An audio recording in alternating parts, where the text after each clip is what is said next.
रहमतुल्लाहि व बरकातुहू। जी अज़ीज़ तलबा, अभी हम आपके सामने प्रॉब्लम नंबर 3 जो है थर्मोडायनामिक्स चैप्टर नंबर 2 हमारा चल रहा है। एक्सरसाइज प्रॉब्लम हम लिख रहे हैं, करवा रहे हैं।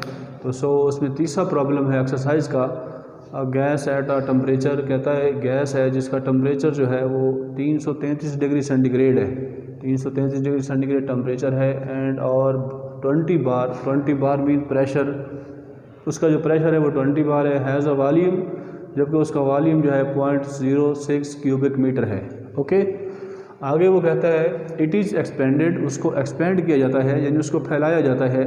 तो जब फैलता है तो उसका जो वॉल्यूम है वो 0.54 क्यूबिक मीटर हो जाता है, यानी वहाँ 0.06 था तो फैल कर यानी बढ़ गया, वॉल्यूम उसका बढ़ गया तो 0.54 क्यूबिक मीटर हो गया। Determine the final pressure, expansion के बाद जो फाइनल उसका प्रेशर है वो आप मालूम करें ऑफ द गैस, गैस का।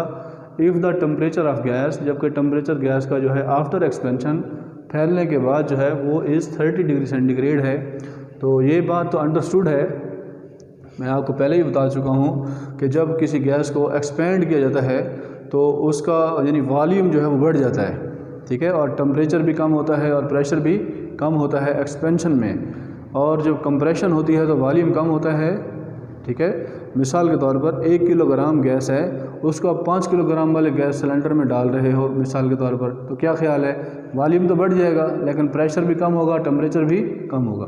अगर आप कंप्रेस कर रहे हो यानी 5 किलो वाले को 4 किलो में डाल रहे हो तो वॉल्यूम तो कम हो जाएगा लेकिन प्रेशर टेम्परेचर बढ़ जाएगा। तो इस स्टेटमेंट में भी वो आपको दिखा रहा है कि 333 डिग्री सेंटीग्रेड पहला टेम्परेचर है और पहला प्रेशर ये है और पहला वॉल्यूम वो है। अब जैसे ही एक्सपेंड हुआ तो वॉल्यूम बढ़ गया, कहते हैं प्रेशर बताओ कितना कम हुआ, हाँ जी प्रेशर बताओ, जबकि टेम्परेचर ये है। अब यहाँ टेम्परेचर 333 है और वहाँ 30 है, इट मीन्स एक्सपेंशन में टेम्परेचर क्या हुआ, कम हुआ। अब हमारा जो आंसर प्रेशर का आना चाहिए वो भी क्या आना चाहिए, कम आना चाहिए। क्यों, एक्सपेंशन हुई है। अगर पहले प्रेशर 20 बार है हमारे आंसर में 25 बार आ जाता है, इट मीन्स हमारा क्वेश्चन गलत है, क्योंकि हमारा यानी हमारी स्टेटमेंट के मुताबिक और हमारा जो मतलब हमारी जो यानी लॉज हैं उनके मुताबिक ड्यूरिंग एक्सपेंशन यानी प्रेशर भी कम होता है, टेम्परेचर भी कम होता है, वॉल्यूम बढ़ता है। अब टेम्परेचर कम नज़र आ रहा है लेकिन प्रेशर कम होना चाहिए। ओके, तो हम इसको सॉल्व करते हैं। जी अजीज़ तलबा, सबसे पहला काम क्या है, मैं यहाँ गिवन डाटा लिखता हूँ। गिवन डाटा जो हमें गिवन है हम सबसे पहले वो लिख लेते हैं।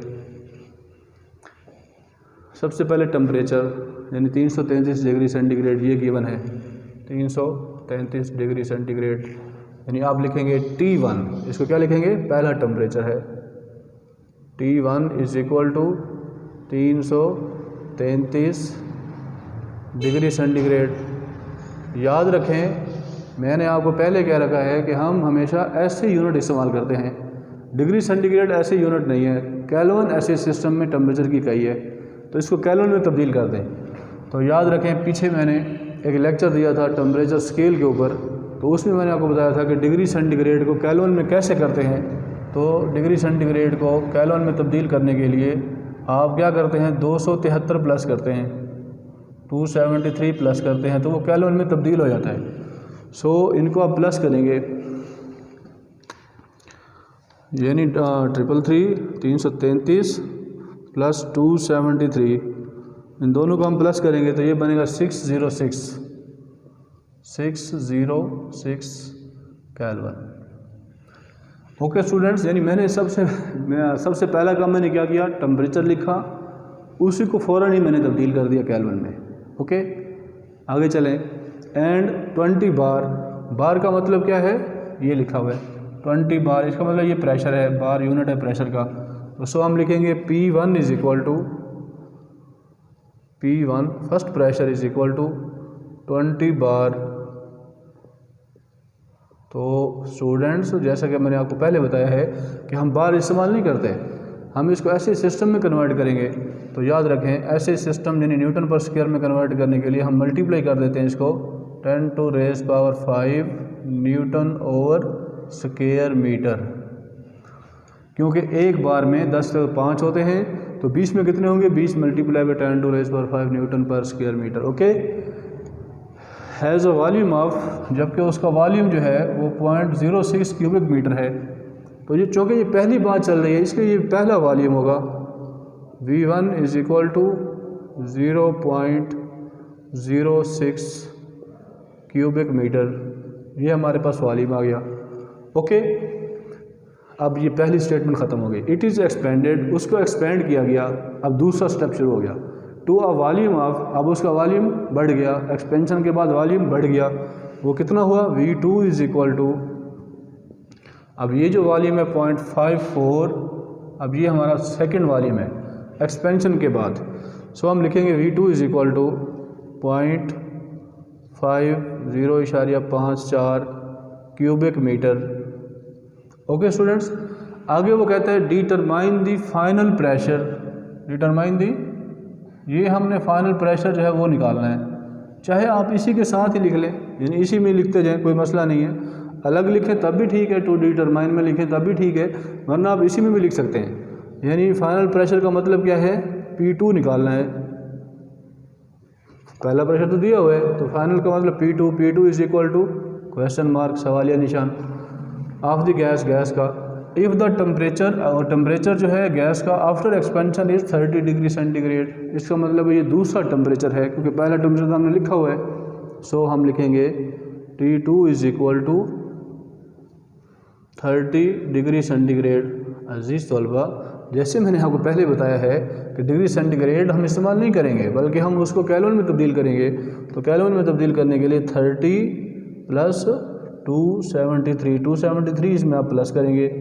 तो 273 जब प्लस करेंगे तो ये बन जाएगा 303 केल्विन। ओके जी, 273 इसमें प्लस करेंगे 30 इज इक्वल टू 303 केल्विन। तो ये मेरे पास गिवन डेटा है। ओके, इसमें डिटरमाइंड भी बीच में आ गया P2। अब हम इसको सोल्यूशन करते हैं।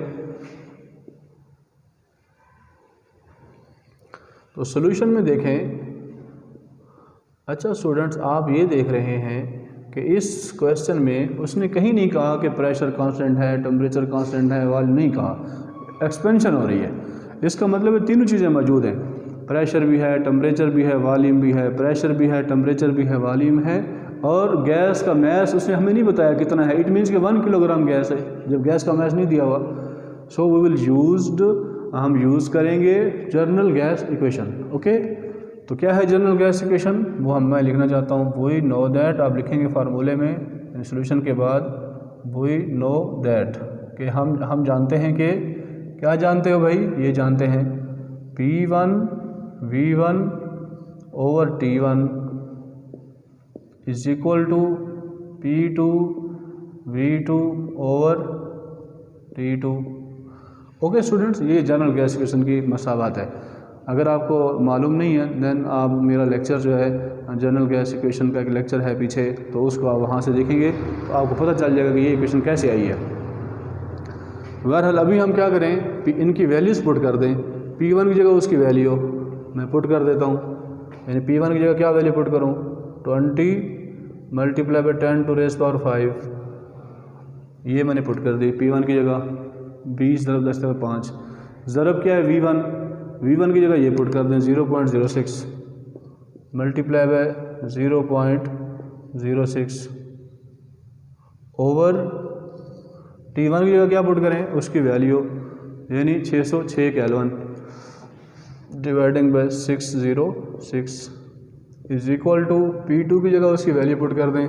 P2 हमें मालूम नहीं है, इसी को तो हमने मालूम करना है, तो P2 को आप वैसे छोड़ दें क्योंकि आपने इसको निकालना है। सो P2 एज इट इज़ आ जाएगा, ज़रब V2 की जगह उसकी वैल्यू, V2 क्या है? 0.54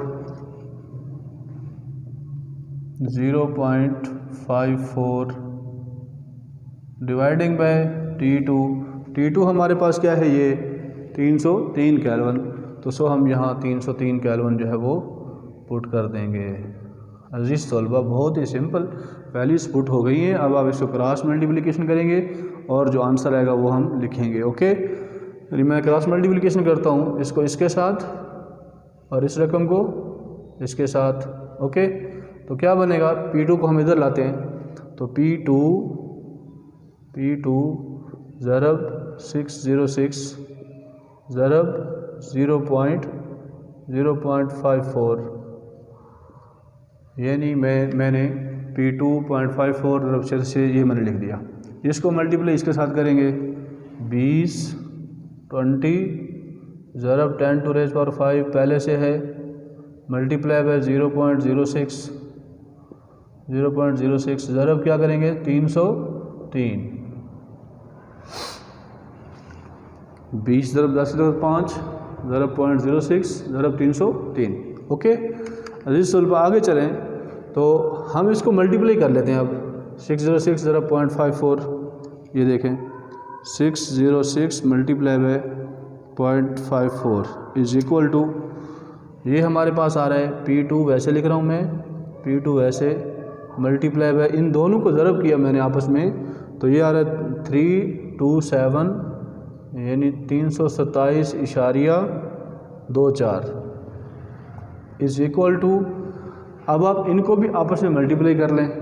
ओके, तो कैसे मल्टीप्लाई करना है, 20 लिखेंगे multiply by 10 to raise power 5। अक्सर बच्चों को पता नहीं होता कि 10 टू रेज़ पावर 5 कैसे लिखते हैं। तो स्टूडेंट्स ये देखें, यानी आप मल्टीप्लाई करके यानी 20, ठीक है जी, multiply 10 to raise power 5 multiply करके 10 लिखेंगे। 10 लिखने के बाद रेज़ पावर का ये ऐसे कैप बनी हुई है, नज़र आ रही है जी, नज़र आ रही है, देखें ज़रा, ये कैप बनी हुई नज़र आ रही है, देख रहे हैं। इस कैप को जैसे ही आप प्रेस करेंगे तो ऐसे ऊपर कैप बन जाएगी, फिर कितनी है 5 लिख देंगे, तो 20 multiply by 10 to raise power 5। Okay, ये लिख लेंगे।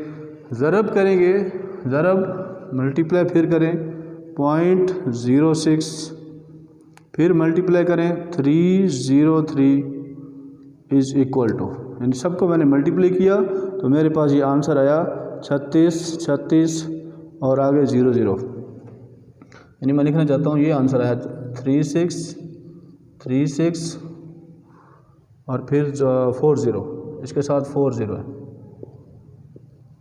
ओके, यानी मैंने इसको इसके साथ ज़रब, फिर इसे सबका ज़रब करके 3640, ये मेरे पास वो आंसर आया। हमें क्या चाहिए, P2 चाहिए। अब ये रकम उधर जाकर क्या हो जाएगी, डिवाइड हो जाएगी जी। इसको मैं रिमूव कर देता हूँ।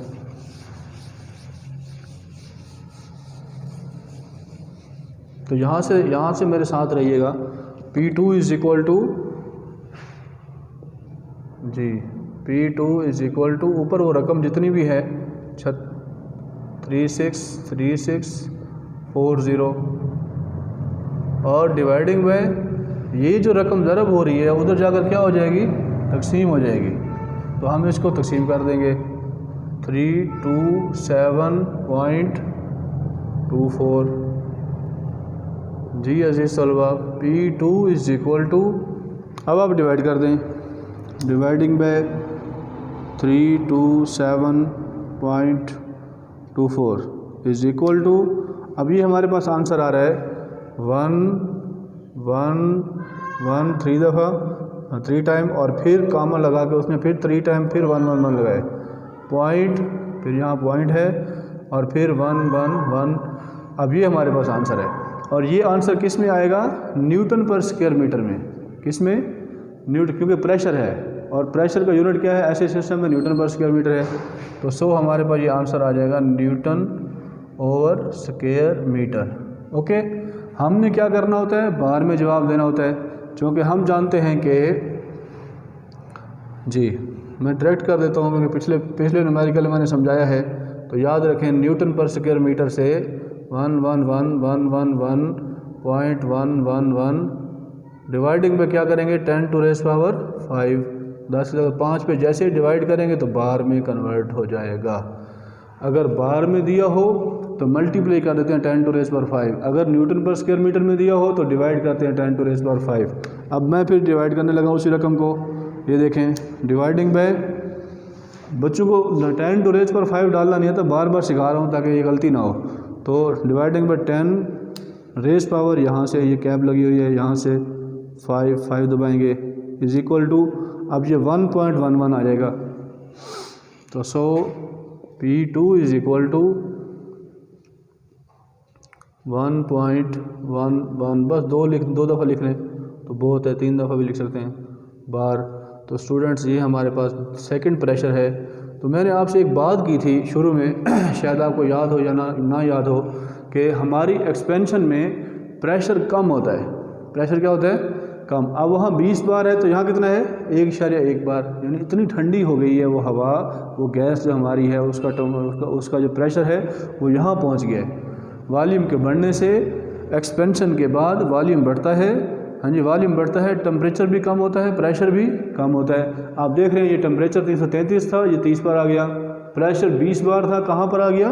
1.1 बार पर। सो ये हमारा आंसर करेक्ट है। Please write down. Thank you so much.